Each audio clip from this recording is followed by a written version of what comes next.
We are live. Did you miss these two beautiful faces? Of course you did. Of course you did. Welcome to the debut episode of Big Shots Extras. I am Mike Hernishin. He is Nick Price. We both work for Blue Chips Scouting.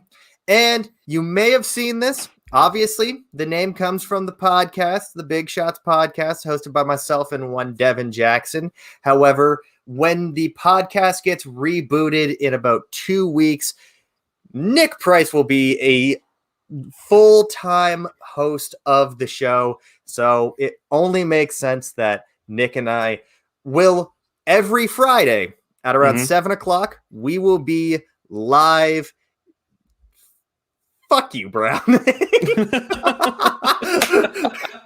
We will be live on your screens at 7 o'clock every week to talk about some players that, sorry, my camera's gone out of focus. Where this is a great start.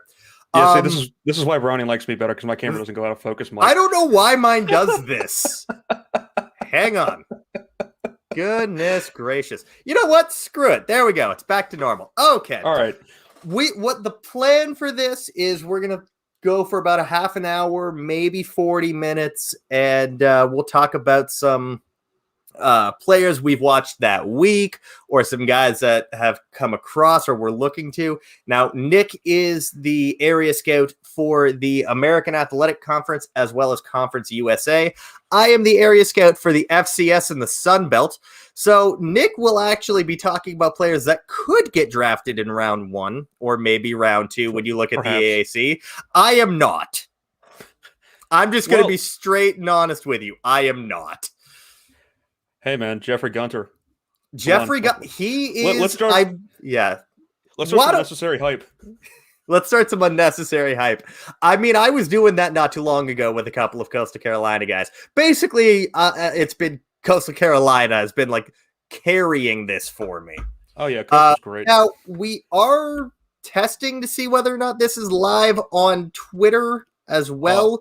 So if you were, it works. Great. I love it. So I'm glad to see that's up and running. So Nick, why don't you kick off Big Shots Extras in style? Who's the first prospect you want to talk about tonight? Oh, well, because I like to work position by position, and of course, like edge and defensive line and receiver, kind of like my 3 favorite positions to watch. So I've been kind of working through them. Damn. There's a couple guys that I would really like.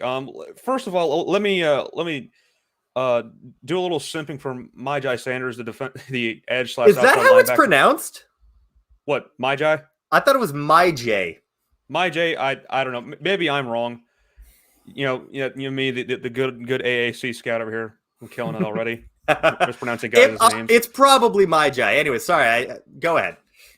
Anyway, one of those like really skinny pass rushers, kind of you've seen in the last couple of years. He's kind of like in that same like body type as like Kamoko Toure or Ben Banogu, where he has experience, putting his hand out and rushing from the dirt.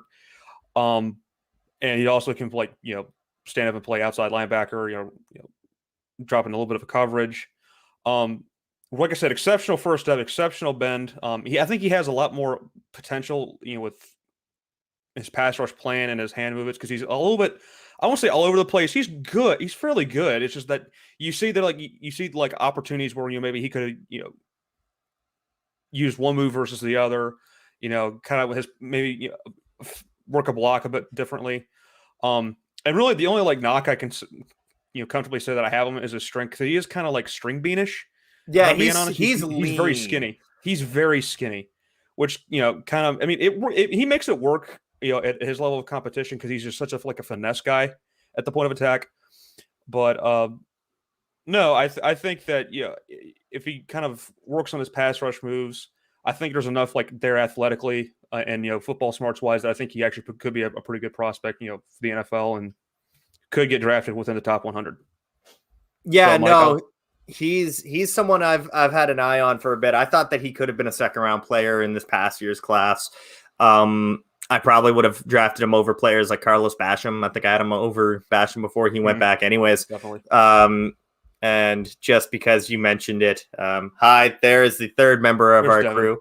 He will be joining us on the audio versions that'll be on pretty much every platform that there is in 2 weeks' time. And he may occasionally pop in and as a guest for these as well. But yeah, my Jay Sanders or my Jai Sanders, however you want to pronounce Sanders. That guy. Like you said, really lean.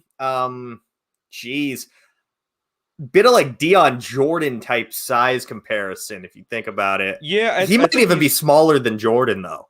Yeah, I think he's like he's about like 6'5". Wasn't Jordan like 6'6" almost? I think he's gonna be a little bit shorter than Dion Jordan, but kind of that same tall, lean body type.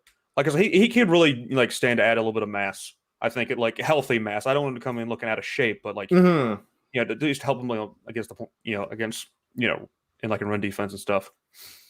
I have one edge rusher on my Sunbelt list, and that's Jeffrey Gunter, and he's either going to be tomorrow or he's going to be next week, and I can't figure out which one he's going to be yet. I've watched a little bit of him. I haven't done a full eval yet because he's fun in the bits I've seen. Obviously, I mean, I'll talk about two guys first. They're both corners in the Sunbelt. They were tied for the lead in the conference in interceptions and nationally. It's DeJordan Strong out of Coastal Carolina. Phenomenal name. Great name. And then Derek Canteen from Georgia Southern. Now, Strong, I believe, is a junior. I just give me 1 second. I got to pull up his report so that he may not even come out this year. Neither of them. There's a chance that neither of them do. Yeah, I believe he's a junior, whereas Canteen is a redshirt sophomore. But man, these guys both had 6 picks last year. Strong is like 6'1", like 185, 190, if I remember correctly. So he's tall, but he's a little lean, which is a little lean. Thing. He's got some pretty decent speed. He's estimated at around that 4.45 range. So, I like that. Decent enough that if he gets beat, he can maintain. He's sticky in man. BYU knew better than to challenge him because he kept, I believe it was Dax Milne and Gunnar Romney. He kept them completely out of the game. And then he can get a little lackadaisical in terms of discipline when it comes to zone coverage. He allows maybe a little bit more space to opposing receivers than he should. But because he's facing the Sun Belt, not a lot of Sun Belt quarterbacks are willing to test him. Yeah, and rightfully so. I mean, he almost walked off the Georgia Southern game because he almost took it back for 6. Sorry, they had 5 picks, not 6. Okay. They each had 5. Both of them can come up in run support, make a tackle. Neither of them is afraid to, which is always good. I like my corners to be able to tackle a bit. They're both very physical. And then I'll say this about Derek Canteen. He was the guy I was watching today. He allows you to get one throw on him, and he'll usually let it up in the first quarter. He'll allow like a 2 or 3 yard cushion, and then he'll make the tackle. And because he was a redshirt freshman last year, quarterbacks are just like, oh, okay, that redshirt freshman corner is allowing space, and then that was the end of it for you because you were going to throw an interception his way. So I'm assuming he's very quick in the short area, like he can just come up and very quickly make those interceptions. Against Coastal Carolina, Grayson McCall was injured that game. So his backup had a comeback route. I think it was a button hook. And he tries to go outside shoulder on the button hook. And Canteen's like 3-4 yards out of the play. Like I was watching from a broadcast angle because finding Georgia Southern all 22 is not easy. But he hi Dante. He was a good 3-4 yards off of I grew up calling it a button hook. Bite me, Devin. So he was running a curl route, and evidently, Canteen's not even in the shot. Like, he's not even in the camera shot. And then it's thrown, boom. He's 3 steps in front of the receiver diving for a pick. It was gorgeous. Gorgeous, I tell you. And then he had one. I think it was the FAU game. The Florida Atlantic game. I watched 3 games. App State was his worst one because he just didn't get an interception in that game. I mean, and when that's the bar, just did you get an interception? And I don't mean that like box score scouting. I mean just like they didn't throw it his way because they knew better by that point. But against FAU, they tried throwing a deep ball, and he just like he's tracking it, realizes that the wide receiver is like 3-4 yards beyond where the ball is going to go. Goes, okay, I'm going to ditch you. Catches it inbounds 2 feet, makes it count at every level. He plays the ball like he's a receiver. It's gorgeous. Love to see it. I am hyping up a redshirt sophomore corner at a Georgia Southern from the Sun Belt. Sun Belt, Fun Belt, y'all. God, yeah, that's the thing though. Like, I get kind of like worried that even if it is summer, so like, who cares really? But like, you don't want to hype him up too much because you don't want to look like a fool. Like when it comes around the springtime, but at the same time, like you can't help yourself really. A player that I kind of want to get into that we kind of had some discussion about in the group chat is a little known defensive tackle out of North Texas and Conference USA by the name of Dion Noville. I am very familiar with North Texas because of one Jalen Darden. Yes. Well, I don't want to be like. Actually, I'm not even going to say because I don't want to be that guy that's like, oh, he's going to be the next like big name out of North Texas. Blah, blah. I don't want to be that guy. But I will say the very, very least, going forward, into the season, keep an eye out for him. What are we looking at size-wise? Like, tell me about him. I haven't heard anything or seen him yet. So he's listed at like 6'4", 330, but I've heard a couple things from some different people that he's like more like 6'1", 330. I have multiple defensive tackles in the Sun Belt that are sub 6 foot. Yeah, I don't know. Like I got looking around at that too. Like there's one from Texas Tech that's like 5'10". Oh, I love it. It's like 5'10", 315. Or not Texas Tech. Sorry, Texas State. That's what I meant to say. I got a short defensive tackle that I will get to in a minute, but let me talk about Noville. So I think I tweeted this at the time when I was watching him. Bull in a China shop. I turned in the game against SMU, and he just like all effort, all motor go all the way to the highest, gear or whatever. He's just going after it. He's very aggressive. I think his gap shooting ability is pretty good. I apologize if my cat runs in front of the screen. Titan is an honorary big shot. He's been on several of the podcasts getting in the way. So and if you follow during the draft season, he got involved quite a bit. So just a heads up to those who may not be as familiar. There he goes again. Mike, I think at this point you just get him a headset and a mic. Yeah, you know what? Full send. I'd still trust his analysis over Chris Sims. Boom! Shots fired. We're going after it on this first show. Damn. Anyway, back to Noville. No, in the 3 games I watched of him, I think the biggest thing I knocked him for was his pad level. Because I noticed especially when he was rushing the passer, he would kind of rise up for whatever reason. And it would kind of expose his pads a little bit, so he get kind of easily moved. Low man wins. It does. But other than that, I think he has pretty solid traits overall. I think he's decently athletic. Block shedding, beautiful stack and shed.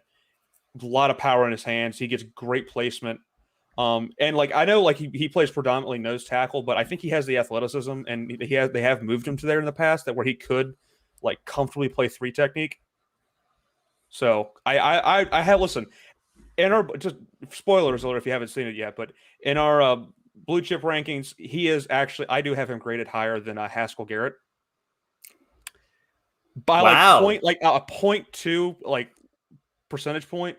He's graded a little bit higher than Haskell Garrett. And listen, I could look like an idiot by next year. I could look stupid. Don't care. I'm sticking by my grade. All right. I'm always stick by your grade. All right. I'm not gonna bend. Like I said, I can be wrong and be completely fine with it because my ego isn't that big. I mean, my ego is that big, and I still don't have a problem with it. So, fair enough. So anyway, speaking of short kings, I want to get to a player that Dante and I both really love is Tulsa defensive tackle Jackson Player.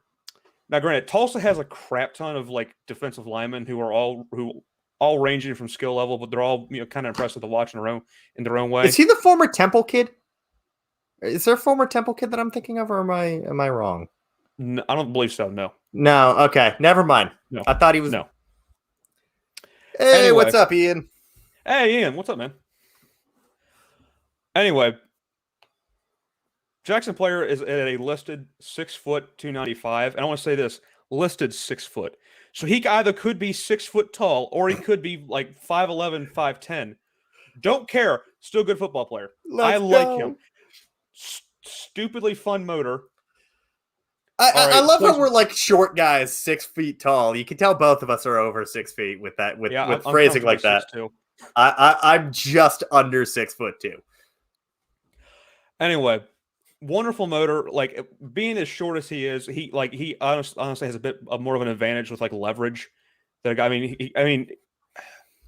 someone that small, you'd think like he wouldn't have great length, but I don't want to make too much of a judgment based on his arm length until I see like testing numbers. But he looks completely fine there. Really versatile. They play him anywhere from like 5 technique, nose, 3 tech, 4 eye. Like he's all over the place. Anywhere where he can get pressure or shoot a gap and get penetration in the backfield, they move him there. It's great. I love it. I kind of want to work on his pass rush plan, but that said, like there was a play I tweeted out when I was watching him initially of him just completely long arming SMU's right tackle. The name's escaping right now. I would name drop him.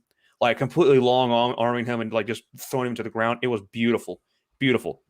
Has some good flexibility, plays with good strength and power despite his size. I mean, I have him graded a tad bit lower than I do Deion Noble just because not that we factor in size because we really don't with the defensive tackles we made the scale, but regardless, I do kind of wonder how going forward, will that size be a thing that the NFL really cares about? Because, Poona Ford went undrafted and he was 5'11". He turned out to be pretty good. Poona Ford's fine. Poona is fine. He's a fine football player. I'm not saying like I said, I know Dante's going to call me a coward for not speaking in absolutes here like a Sith, but there he is again. No, that's the first one. The second time. Oh, okay. No, man. Like I really like Player, man. Listen, if he kind of like I said, like similar to the other guys, if he starts to improve on some stuff that I knocked him for like pass rush plan and added a little bit more strength, I think he's gonna be fine. I think he could be a fine NFL player. Somebody you get into the rotation. He may not be a full-time starter, but he's some guy that you move across the defensive line. Kind of just use him as like a chess piece to dial up pressure, and make plays. And like he's got the football acumen to be a good NFL, a good player in the NFL. I think he's incredibly smart. So, that's what was his preseason grade again? 3rd round? 4th round. 4th round? 74.5 out of 100. So, like he's almost kissing 3rd round. Yeah. Yeah, he's getting close. By the way, I should mention this. I mentioned DeJordan Strong. He came out at 75.4, which is a 3rd round grade. Derek Canteen, his report will be up tomorrow. He's probably going to be about the same. I want to get into some guys that I've watched that I don't want to sound mean. I really don't want to sound mean. Who I'm talking about. I had to watch Sunbelt quarterbacks this week. Now, you would think I'd be talking about Grayson McCall. I already did him. I don't want to talk about him. I also don't think that he's someone that should consider coming out this year. Likely not, no. I unfortunately had to watch 2 guys that don't really have a choice. They have to come out this year.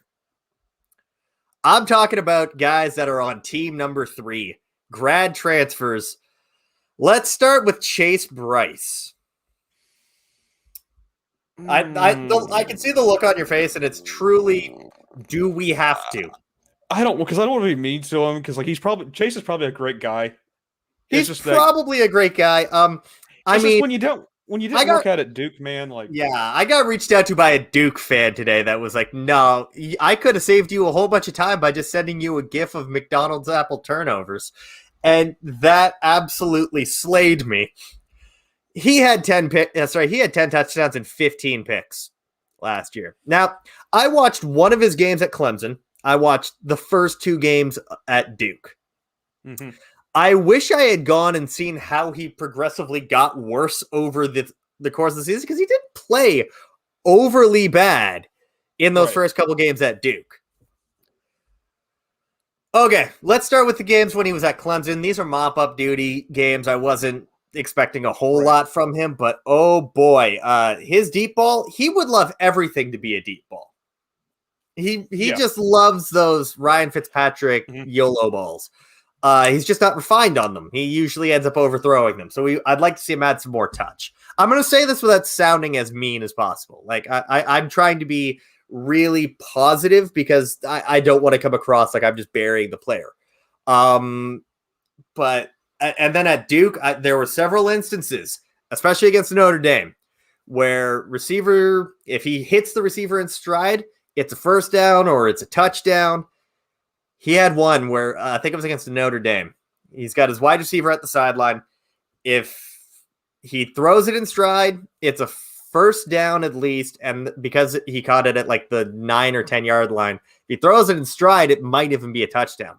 Right. Instead, he tries to throw it back shoulder, but he throws it too high, so the receiver has to turn around, stop, and jump. Now, his receiver, I looked this up, was like 6'2". Was it Eli Pancol? I think his name is. No, I can't remember who the receiver was. Okay. But he threw it, so that receiver had to be about 9 feet tall after the vert in order to get it. Right. And if you just throw it in stride, it's a touchdown. He's not mobile within the pocket whatsoever. He's either throwing the ball or he's taking a sack, and that's it. There is no third option. There's no scramble. There's nothing like that. And then in terms of progressions, like, it's first read, second read, and either throw the ball away or just throw to the second read anyways.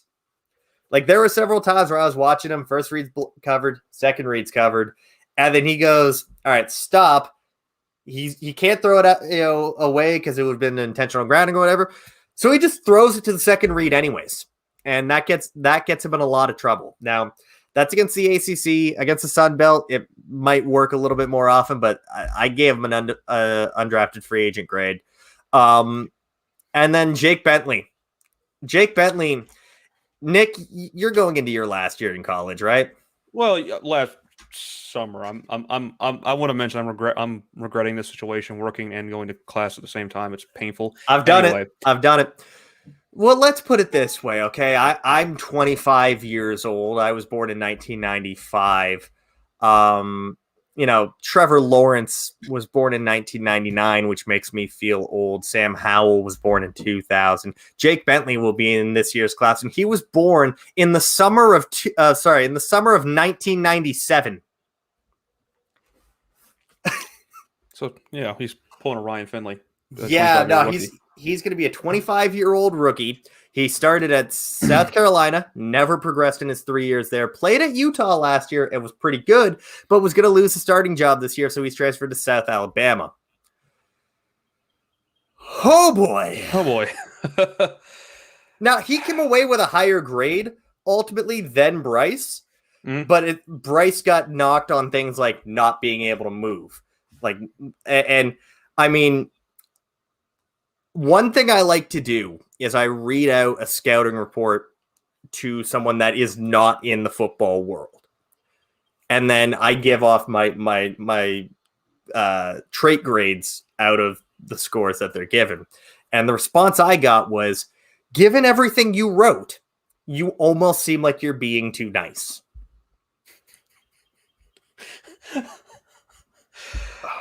Poor Jake. Yeah, no, forced out of pressure can be prone to turnovers. He needs a perfect pocket or close to it to be anywhere near his best. Makes a lot of panic throws. When he's in a late game situation where he's got to drive the team down the field and maybe win the game, tie the game, his mechanics are gone. they're just gone. They're not there. He doesn't set his feet.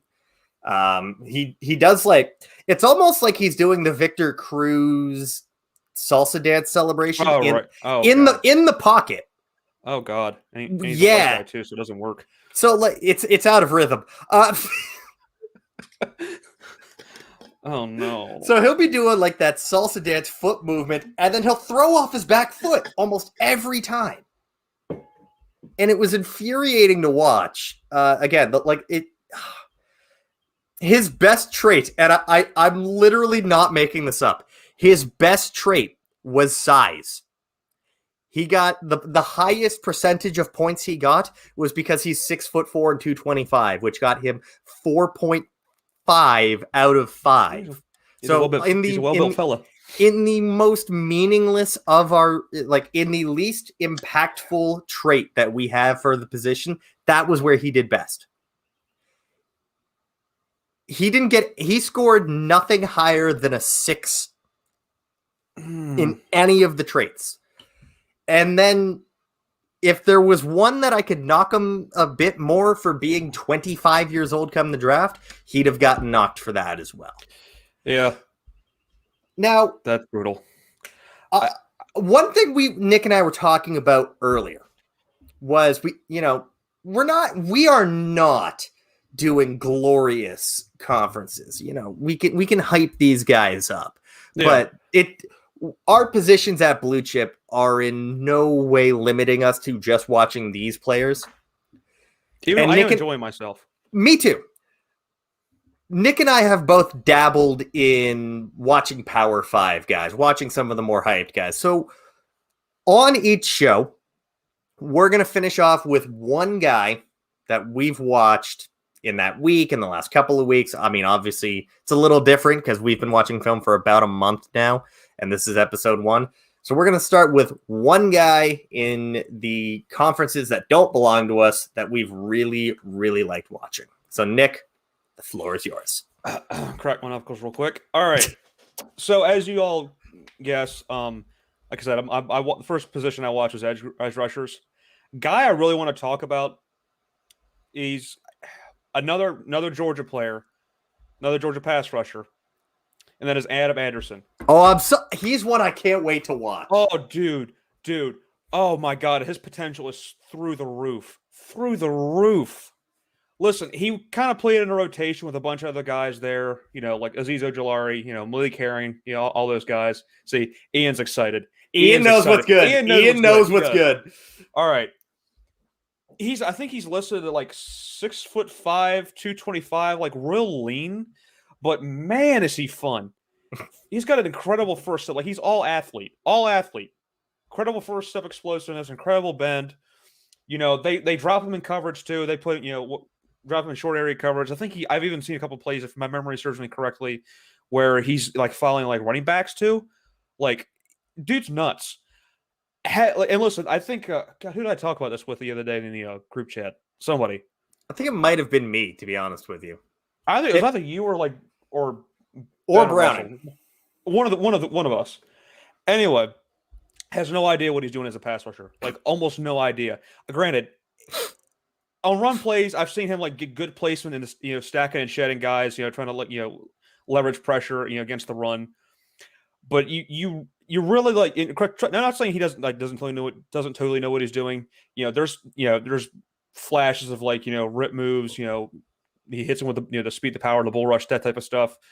But like, there's a lot of like moldable clay there that I think would excite the living hell out of like NFL teams and NFL coaches.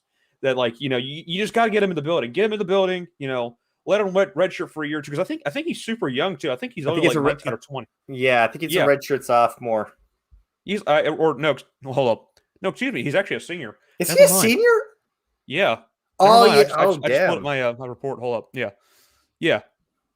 Like I said, pass rush plan not fully developed. He's got pretty average strength, but he's fine with it. Like I haven't seen him get completely blown out of the water.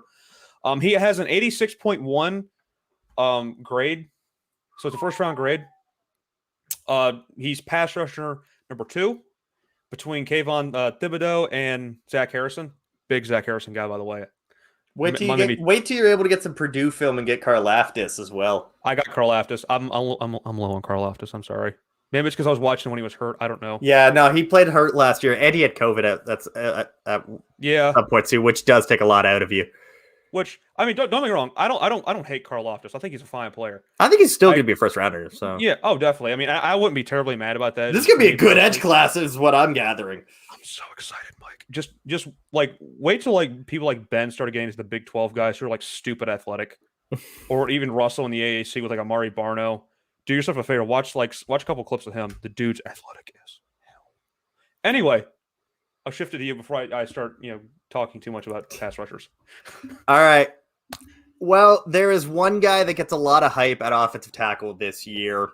And if you read Tyler Browning's report on bluechipscouting.com, you'll see that really none of us, I haven't really dove into his film yet, but none of us are really overly excited about Evan Neal. I think a lot of people are trying to make Mekhi Becton comparisons because they are just gargantuan human beings. Evan Neal's a big boy. 6'7", 365 or something like that. Ends up on the ground a lot. But you know who doesn't end up on the ground a lot? And thank you to Andrew Harbaugh for pointing this kid out to me. Jackson Kirkland out of the University of Washington. I've seen a couple clips of him, Mike. I just casually, I just want to say, throw along some Washington tape just right after the draft, just to see what he's like. Oh my! I can't wait to dig. Yeah, all right. Someone go find Ben. I'm talking about his boy. Someone go find Harbs. I'm talking about his boy. Wait, Jackson Kirkland. He played guard in 2019, and he probably could have been a first rounder on his guard tape alone. Kicked out to play left tackle last year and was dominant. Absolutely fantastic. Good size profile. He's like 6'5", 6'6". I think he's a little small in terms of being, I think he's listed at like 295, 300 pounds. So again, add on a little bit of size. He's stupid athletic, doesn't make any mistakes. He is, I believe, on our consensus board, like third or fourth overall player. He's my fourth overall player. This tackle class is going to be interesting. There's Evan Neal, obviously. There's the kid from Miami, Zion Nelson. There's Rashid Walker from Penn State. He's from Maryland. Who's from Maryland. Yeah. There's also some guys in the AAC. There's two tackles out of Tulsa that I'm kind of excited to dive into. But anyway, Mike, go ahead. I'm watching the Sun Belt. There's no offensive tackles in the Sun Belt. You'll find one. I'll probably find one. Everybody gets one. But man, I mean, Jackson Kirkland's he's outstanding. Washington is stupid loaded. I've watched a few of their guys, whether it's him. They have a linebacker whose name I'm not even going to attempt to say on stream. Zion? No. I could say Zion Tupuola Fatui. I could say Tupuola Fatui. I cannot say, fuck it, why not? Etafuan Ulofoshio. I think you got close. I think I got close enough. Listen, I hate doing that because it seems really disrespectful. Because you know what I mean. I don't want to like. I've tried to find a pronunciation guide for that one. I have, but he's stupid good. Washington's gonna be stupid good. One more offensive lineman, if I could squeeze in, who's of eval I haven't finished off. He's a guard / tackle out of NC State. Ikem Ekwonu. Man, he has a rep against. God, why can't I remember the team right now? I want to say it's Syracuse. Shout out to. I remember that clip. Yeah, shout out to Oliver Hodgkinson from PFN, who's another big fan. By the way, he's from across the pond. Love Ollie. He's just amazing. Where he throws a defender to the ground, and then as that guy is getting up, just lawn darts himself into that player. It's like, no, get on the ground. No, I haven't given you permission to get up yet. Stay down. And I love that. I absolutely love that. NC State, another team, stupidly loaded when it comes to draft talent, which makes me feel really dumb because going into last year, I kind of projected them to be the worst team in the ACC. Dang, Mike. Yeah. Screwed up. Yeah. See, as soon as I said that, we lost 5 viewers. So Yep. I think that's the Can't blame you perfect guys. time to wrap it up for today. Just a nice little introductory for the series. So again, this will be going down every Friday. Sometimes it'll be live, sometimes it may not be. You will definitely know ahead of time whether we just tweet it out or not. But until next week, you can follow Nick on Twitter at PriceCheck3, elite Twitter handle. You can follow me on Twitter at MikeH_draft because I know that people do not want to spend time trying to spell my last name right, so it's not in my Twitter handle. Follow Blue Chip Scouting at Blue Chip Scout. Subscribe to this very YouTube channel. Buy the merch. Buy the merch. Buy the merch. It's on bluechipscouting.com. We have our own merchandise set up. Go and check some merch out, whether it be the Guards Don't Matter Tyler Forness collection, whether it be the Cam Newton No Matter What Jared Feinberg collection, whether it be the Hollywood Dante Collinelli collection. There is some stuff for everyone. Father's Day is right around the corner, guys. Yes, thank you. And then, of course, subscribe to the Big Shots NFL Draft podcast on iTunes or Spotify or Stitcher or whatever you use. And until next week, everybody have a great night.